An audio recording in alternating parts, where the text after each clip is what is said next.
All right, this is Unit 9, Lesson 4, Hyperbolas. Our lesson essential question is, how does the equation of a hyperbola relate to the features of its graph? At the end of this lesson, you'll be able to understand the geometric properties of a hyperbola.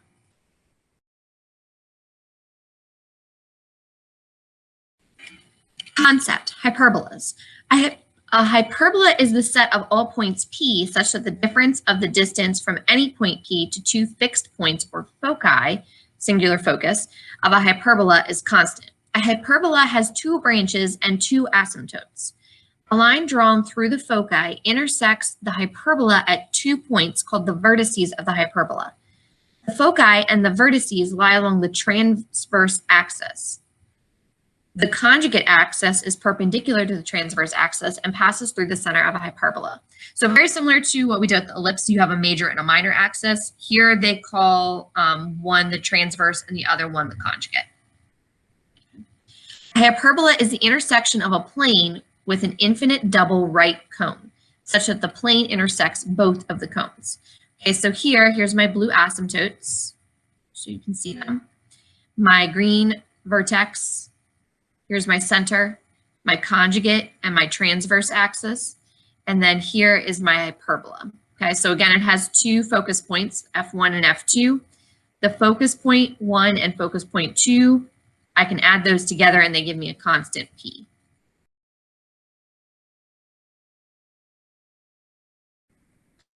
Example 1, derive an equation of a hyperbola. How can you derive an equation for the graph of a hyperbola? By definition, the difference of the distances from any point xy on the hyperbola and the foci is constant. The vertices -3, 0 and 3, 0 lie on the hyperbola, so you can use one of those points to find the constant difference. The distance from 3, 0 to the focus, -5, 0, is 8. The distance from 3, 0 to the focus, 5, 0, is 2. The difference of these distances is 6. So by definition, absolute value of D2 minus D1 equals 6 for any point xy on the hyperbola. Absolute value is used here to make sure the result is positive. Using the distance formula, define the distances D2 and D1. From the graph, you can see that D2 is greater than D1, so the absolute value sign is not needed. You know that D2 minus D1 equals 6. Substitute in the distance formula for each distance. One focus is 5, 0, and the other is -5, 0. So substitute those coordinates in for the foci in the formula. First, move one radical to each side of the equation. Then, square both sides. Expand all the binomials in the equation. Next, isolate the remaining radical, collecting like terms to simplify. Then, divide both sides by 12. Then, square both sides again to remove the remaining radical. Again, expand any binomials. Collect like terms with variables on the left side of the equation and constant terms on the right side. In this case, you need to divide both sides of the equation by 16 to make the right-hand side equal to 1. So the equation for this hyperbola is x squared divided by 9 minus y squared divided by 16 equals 1. All right, let's try it. So what is the equation for the hyperbola with foci at 10, 0 and -10, 0 and a constant difference of 16? So unlike the practice problem that they just did for us, they've already given us the constant difference, so we don't actually need to subtract anything. So we're going to take our foci and our constant difference, and we're going to use our distance formula. So I'm going to go ahead and set it up. The square root of x plus 10 squared plus y squared minus the square root of x minus 10 squared plus y squared equals 16. Notice I have a plus 10 here. That's this minus 10. So a negative and a negative make a positive. So that's where we get the plus 10 from. I'm going to go ahead and move this minus square root x minus 10 squared plus y squared to the other side of my equation. So that gives me x plus 10 squared plus y squared equals 16 plus the square root of x minus 10 squared plus y squared. Okay, I'm going to go ahead and square both sides. So what this does is it just gets rid of the square root sign on the one side of my equation. So 16 squared is 256 plus 32, 16, and 16 makes 32. This inside does not change. Okay, and then I have plus x minus squared plus y squared. Okay. From here, I'm going to expand all my binomials. So this x plus 10 squared and this x minus 10 squared, I'm going to expand out so that I can go ahead and combine my like terms and then simplify. So this gives me x squared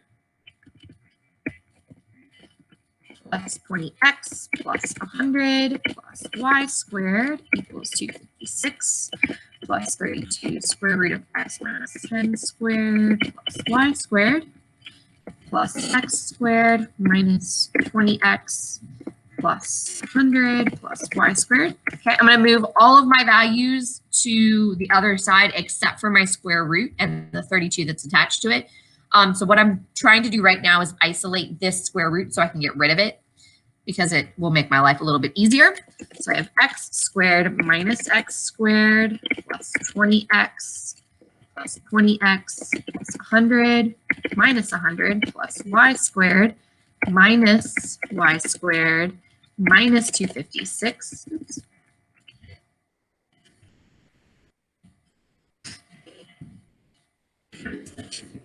And that's still going to equal the 32 square root x minus 10 squared plus y squared. Okay. So what I also did here was I actually moved my terms so that my like terms were together to make it easier for me to simplify. You don't have to do this. You can skip this step if you would like to. So when I just moved everything over, I just knew I was looking for all my x squared and I was moving those over. So the x squared minus x squared, that cancels. 20x plus 20x becomes 40x. 100 minus 100 cancels. Y squared minus y squared cancels. And then I'm left with the minus 256. And that equals the 32 square root x minus 10 squared plus y squared. Okay, from here, I'm going to take this 40x and I'm going to divide by 32. I'm going to take the 256 divided by 32. And I'm going to take the 32 square root x minus 10 squared plus y squared divided by 32. Okay, so what's this? I'm just trying to get the radical by itself. So 40x divided by 32 gets me force x minus 8 equals the square root of x minus 10 squared plus y squared. I'm going to square both sides. This will give me 25/16 x squared minus 20x plus 64 equals x minus 10 squared plus y squared. Okay, again, I'm going to expand my binomials.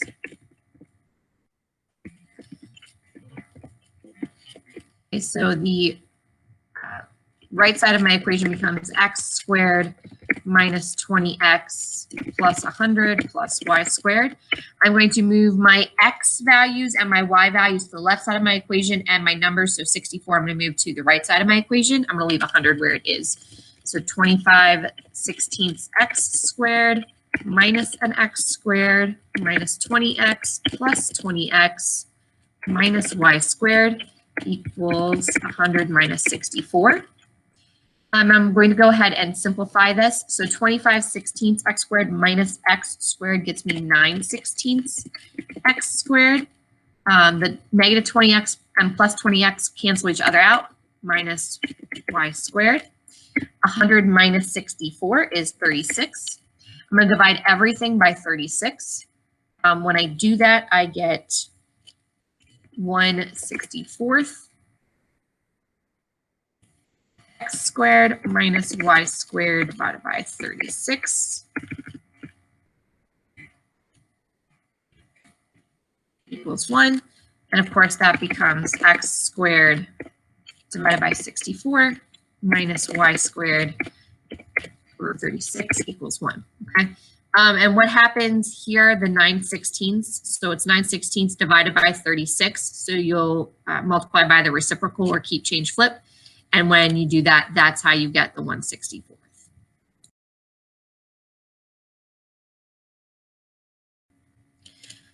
Example 2, understand the graph of a hyperbola. How does the equation of a hyperbola help you understand the graph of the hyperbola? So the equation derived for the hyperbola in example 1 was x squared over 9 minus y squared over 16 equals 1. The standard form of the equation for a hyperbola centered at the origin that opens horizontally is x squared over a squared minus y squared over b squared equals 1. In this example, a squared equals 9, b squared equals 16. So a equals 3 and b equals 4. So this helps with my asymptotes. So the first step in graphing a hyperbola is to find the asymptotes. Start with the equation for the hyperbola and isolate the y squared term. Then you can solve for y. So an x squared over 9 minus y squared over 16 equals 1. I move the x squared to the other side. That gives me 1 minus x squared over 9. And then I'm going to multiply by negative 16. So that gives me y squared equals negative 16 plus 16 over 9 x squared.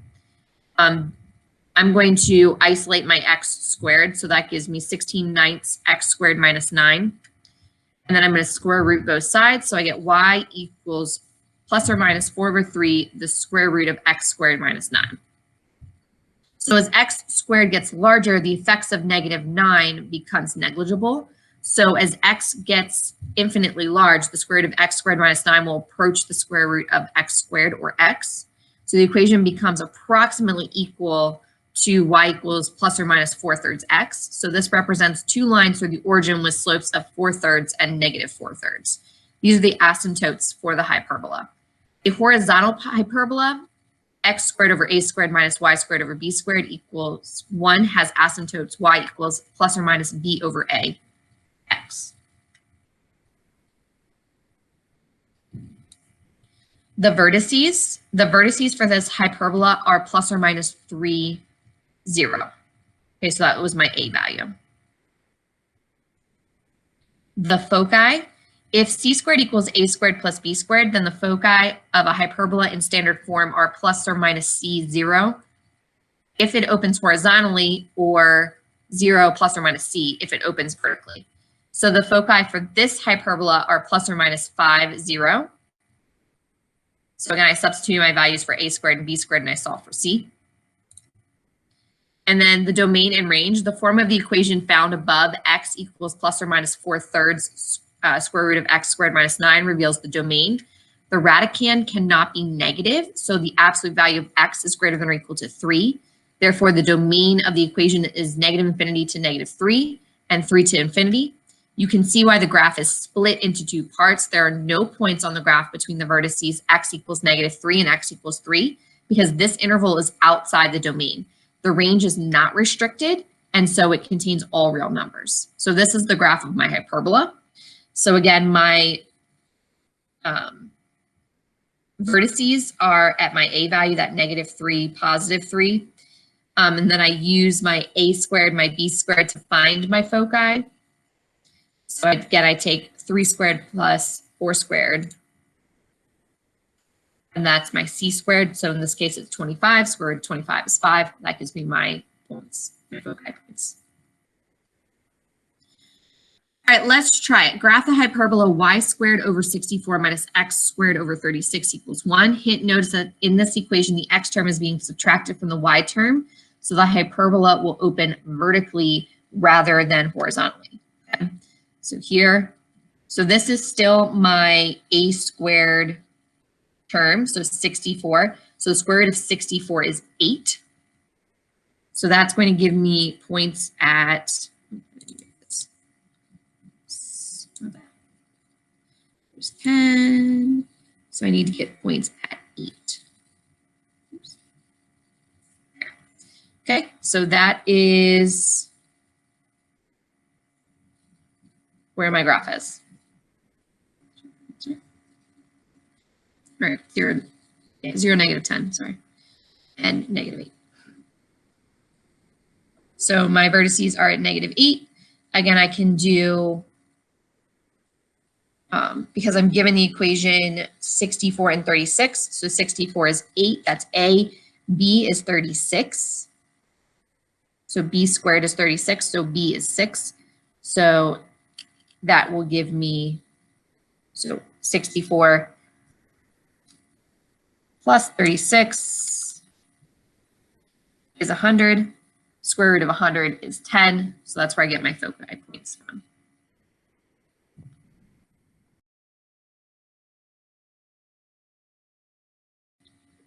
All right, example 3, write an equation of a hyperbola.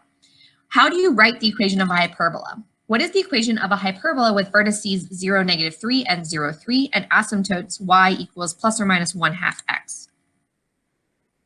The vertices are on the y-axis, so this is a vertical hyperbola with an equation of the form y squared over a squared minus x squared over b squared equals 1. Find a and b. The vertices are 0, plus or minus 3, so a equals 3. A vertical hyperbola has asymptotes y equals plus or minus a over bx. In this example, the asymptotes are y equals plus or minus 1/2 x. So 1/2 equals 3 over b, so b equals 6. Substitute a and b into the equation to get y squared over 9 minus x squared over 36 equals 1. So the equation of the hyperbola is y squared over 9 minus x squared over 36 equals 1. How do you write the equation of a hyperbola? For B, what is the equation of a hyperbola with foci at -3, 0, and 3, 0, and the vertices at 2, 0, and -2, 0? So the vertices of this hyperbola are on the x-axis. So this is a horizontal hyperbola with an equation in the form x squared over a squared minus y squared over b squared equals 1. The vertices are plus or minus 2, 0, so a equals 2. The foci are at plus or minus 3, 0, so c equals 3. I solve for b. C squared equals a squared plus b squared. To find b, so I have 3 squared equals 2 squared plus b squared. 9 equals 4 plus b squared. Subtract 4 from both sides, so 5 equals b squared. So that means b equals the square root of 5. Use this information to write the equation of the hyperbola in standard form. The equation of a hyperbola with foci -3, 0, and 3, 0, and vertices 2, 0, and -2, 0 is x squared over 4 minus y squared over 5 equals 1. Let's try it. What is the equation of a hyperbola with foci -√5, 0, and √5, 0, and constant difference 2? For our hint, we're given what is the relationship between the constant difference and the vertices. So back in example 1, we used the distance formula, which is exactly what we're going to do here. So we're given what C is, but we don't have an A or a B, since we don't know what we could find it, but it'll be easier to actually use the distance formula. So I have the square root of x plus the square root of 5 squared plus y squared minus the square root of x minus the square root of 5 squared plus y squared equals 2.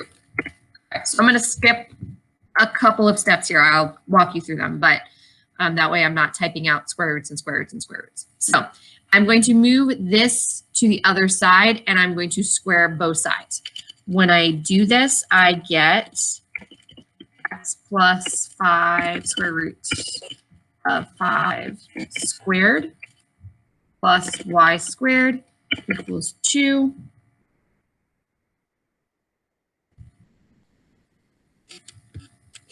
Equals 4 plus 4 square root of x minus the square root of 5 squared plus y squared plus x minus the square root of 5 squared plus y squared. Okay, so again, I moved this square root to this side and I squared everything. That's what that got me. Then I'm going to expand the binomials. So I get x squared plus 2 square root of 5 x plus 5 plus y squared parentheses equals 4 plus 4 square root of x minus the square root of 5 squared plus y squared plus x squared minus 2 square root of 5x plus 5 plus y squared. Notice that this x is not actually underneath the parentheses. So you can actually put the x here. So you could do 2x square root of 5, or you could leave it behind. Okay. Then I'm going to move numbers, variables to the left side of my equation, and I'm isolating my square root. So what I'm going to do is I'm going to move these over here to the left side of my equation and simplify it. So when I'm simplified, I will have 2 square root 5x minus 4 equals 4 square root. Sorry, this is 4. Root x minus the square root of 5 squared plus 6 squared. We're going to divide both sides by 4. That leaves me with the square root of 5 x minus 1 equals the square root of x minus the square root of 5 squared plus y squared. I'm going to square both sides. That gives me 5x squared minus 2x square root of 5, 1.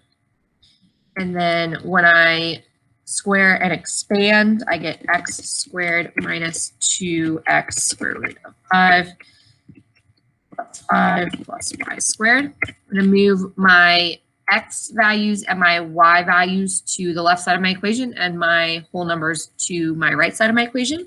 This gives me 5x squared minus x squared minus 2x square root of 5 plus 2x square root of 5 minus y squared equals 5 minus 1. So that gives me 4x squared minus y squared equals 4. I divide both sides by 4, so that gives me x squared over 1 minus y squared over 4 equals 1.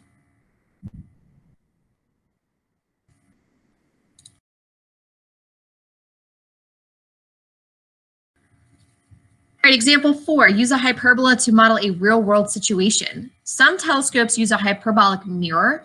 Light is directed inward at the hyperbolic mirror. It's reflected through a hole in the parabolic mirror toward a focus, where it can be captured by a detector. So a hyperbolic mirror is shown on the coordinate plane. What equation can be used to represent the mirror? How far must the detector be placed from the mirror? So here's my parabolic primary mirror and my hyperbolic secondary mirror. So it comes through, bounces to focus. Okay, so bounce. One of the vertices is at 5, 0. So A equals 5. So that's one of my vertices. That means my other vertices is at negative 5, 0. Okay? A given point on the hyperbola is 6, 3. The foci are on the x-axis. So this is a horizontal hyperbola. Use the form x squared over a squared minus y squared over b squared equals 1. So x squared over a squared minus y squared over b squared equals 1. So I know an x value, a y value, and my a value. So I'm going to substitute those values in. 6 squared is 36, 5 squared is 25, 3 squared is 9, and then, of course, b squared. I'm going to solve for b squared. So I get 36b squared minus 225 equals 25b squared. I simplify, so I get 11b squared equals 225. Divide both sides by 11, so b squared equals 20.5.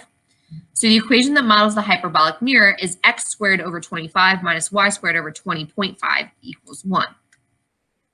The detector would have to be placed at the focus of the other branch of the hyperbola, at the point negative c, 0, since c squared equals a squared plus b squared. The coordinates for the detector are negative square root 45.50, or about negative 6.70, which is about 11.7 units away from the mirror. All right, let's try it. How far from the vertex of the hyperbolic mirror is the second focus? Recall that the equation of the hyperbola is x squared over 25 minus y squared over 20.5 equals 1.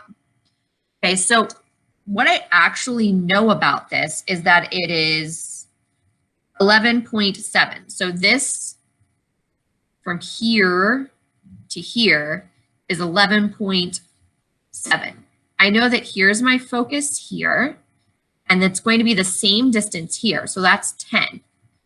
So if I'm trying to figure out, and I know that I have 11.7, I'm going to subtract 10, which is my first focus and my first vertice, and my second vertice, my second vertex.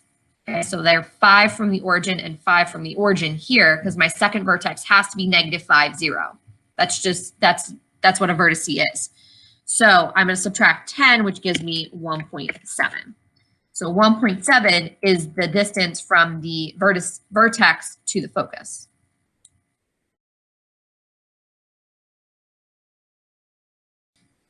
Example 5, classify a second degree equation. So what conic section is represented by the equation 3x squared minus 12x minus y plus 17 equals 0? So there's no y squared term, so I solve for y in terms of x squared and x.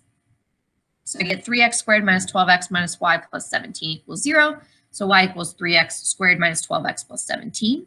So this is a quadratic function. Its graph is a parabola.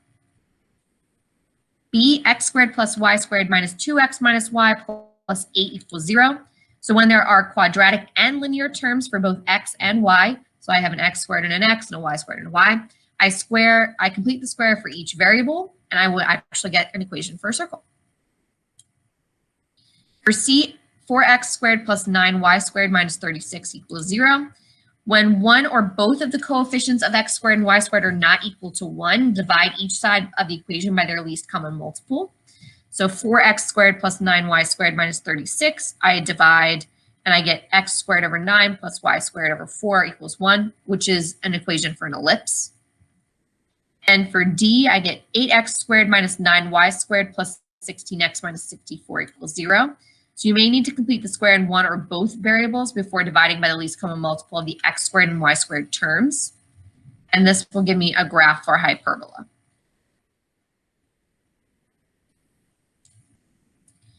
All right, so 5, which conic section is represented by each equation? A, x squared plus y squared plus 4x minus 6y plus 9. So I'm given an x squared, an x, a y squared, and a y. So, but it's not set equal to 1. So I'm going to go ahead and complete the square. So I get x squared plus 4x plus 4 plus y squared minus 6y plus 9 equals 9 minus 9 plus 4. So that's x plus 2 squared plus y minus 3 squared equals 4. This is a circle. 6y squared minus 3x squared minus 18. So I don't have a y or an x value. So I can divide by my least common multiple. In this case, it's 18. So when I do that, I get 1/3 y squared minus 1/6 x squared equals 1. So this is a hyperbola.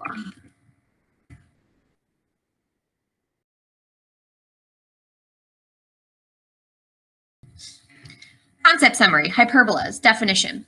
A hyperbola is the set of all points P such that the difference of the distances from any point P to two fixed points is constant. A horizontal hyperbola, here's my asymptotes, here's my vertex, my focal points, and vertical hyperbola. So it opens up and down. Again, horizontal opens to left or right, vertical opens up and down. So horizontal hyperbola is x squared over a squared minus y squared over b squared equals 1. My vertices are at plus or minus a, 0. Asymptotes are at y equals plus or minus b over ax. And my foci are plus or minus c, 0, where c equals the square root of a squared plus b squared. For my vertical, I have y squared over a squared minus x squared over b squared equals 1. Vertices, 0, plus or minus a. Asymptotes, y equals plus or minus a over bx. My foci are at 0 plus or minus c, where c equals the square root of a squared plus b squared. And that is the end of Unit 9, Lesson 4.